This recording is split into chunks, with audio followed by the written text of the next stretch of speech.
Before we jump in, I do earn a referral fee when you use the services and companies I demonstrate in the video, but there is no additional cost to you.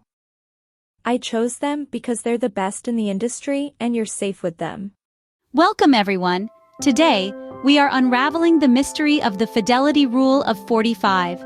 This intriguing rule is actually a retirement savings guideline brought to us by Fidelity Investments, a well-known multinational financial services corporation. Now, you may be wondering what this rule is all about. Well, it's essentially a benchmark that helps individuals determine their retirement savings goals. Sounds interesting, right? It's a financial compass that points you in the direction of a comfortable and worry-free retirement. And the best part? It's not as complex as it sounds. The Fidelity Rule of 45 is a simple, straightforward guideline that anyone can understand and apply. So, whether you're a seasoned investor or just starting out on your investment journey, this rule can provide valuable insights to help you plan for your golden years. So, are you ready to dive into the magic of numbers and retirement planning? Let's go. Let's start with the basics. What exactly is the Fidelity Rule of 45? Simply put, this rule is a financial guideline that suggests you should have 4 times your final salary saved by the time you reach 45 years old. It's a benchmark, a target to aim for, to ensure that you're on track with your retirement savings. Think of it like this. You're on a journey, and the Fidelity Rule of 45 is your roadmap. It's helping you navigate towards a comfortable retirement, ensuring you have enough fuel in the tank to get you there. Why 45 years old, you may ask? Well, it's a significant milestone in your financial journey. By this age, you're likely in your peak earning years, and retirement isn't too far off on the horizon. It's the perfect time to assess your savings and make necessary adjustments. But why 4 times your salary? This number isn't plucked out of thin air. It's based on the assumption that you'll need about 85% of your final salary every year to maintain your standard of living in retirement. If you've saved 4 times your salary by the time you're 45, you're on track to have 8 times your salary saved by 55 and 10 times by 65 when you're likely to retire. Now, the Fidelity Rule of 45 isn't a one-size-fits-all solution. Everyone's financial situation is different, but it serves as an excellent starting point, a guideline to help you gauge if you're saving enough for retirement. It's like a financial health checkup, helping you spot any potential issues early on so you can take corrective measures. The importance of this rule lies in its simplicity. It's straightforward, easy to understand, and provides a clear target to aim for.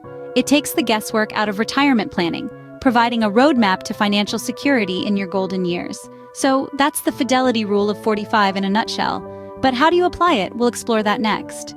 Now that we know what the Fidelity Rule of 45 is, how do we use it? Let's delve into that.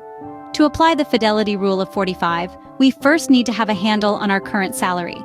This is the foundation on which the rule is built. Once we know our annual income, the rule suggests that by the age of 45, we should have saved up to 4 times that amount for our retirement. Now, let's break it down step by step. Step 1, determine your current annual income. This is the total amount you earn in a year before taxes.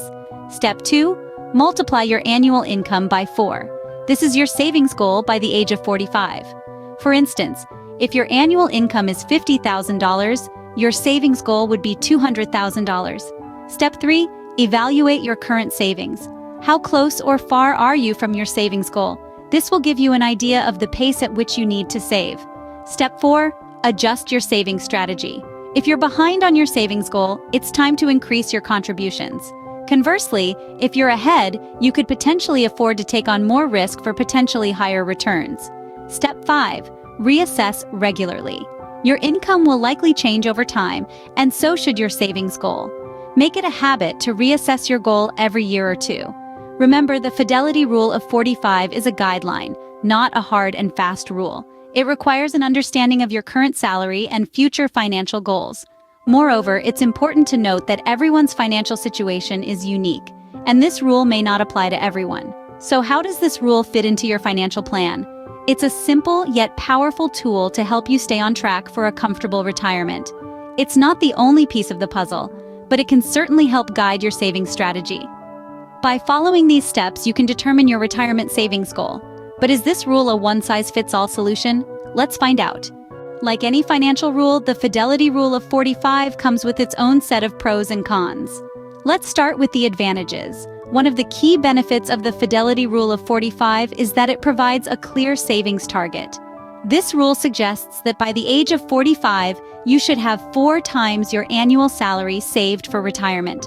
This clear benchmark can serve as a great motivator, pushing you to save more and plan better for your golden years.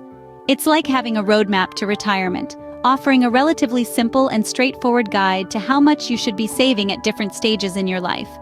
Additionally, the Fidelity Rule of 45 can be a useful tool for catching up if you're behind on your retirement savings. If you're nearing 45 and realize you're far from having 4 times your salary tucked away, it can serve as a wake-up call. It can push you to take necessary steps, like increasing your savings rate or reconsidering your investment strategy. However, the Fidelity Rule of 45 is not without its limitations. One of the main drawbacks is that it doesn't take into account individual financial situations. Everyone's financial situation is unique. You may have other financial obligations like mortgage payments, student loans, or medical expenses that could impact your ability to save. Moreover, the rule doesn't consider market fluctuations. It's based on the assumption that your income and the market will consistently grow over time. But as we all know, the market doesn't always go up. There can be periods of economic downturn when your investments might not yield the expected returns. And let's not forget, retirement isn't just about the money. It's also about your lifestyle choices, health considerations, and personal retirement goals, which the Fidelity Rule of 45 doesn't necessarily factor in. While the rule provides a good starting point, it's important to tailor your retirement plan to your specific needs. Because in the end, a one-size-fits-all approach rarely fits all when it comes to financial planning.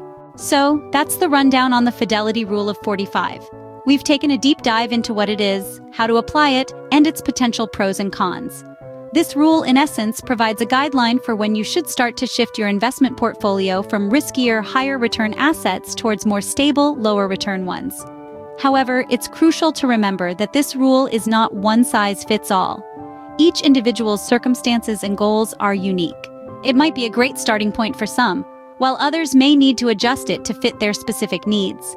Factors such as your risk tolerance, retirement timeline, and financial goals should all be taken into consideration when planning for retirement. The Fidelity Rule of 45 is just one tool in your financial planning toolbox. It's always wise to consult with a financial advisor to ensure you're making the best decisions for your future. Remember, the goal is not just to retire, but to retire comfortably. Until next time, keep planning and stay financially savvy.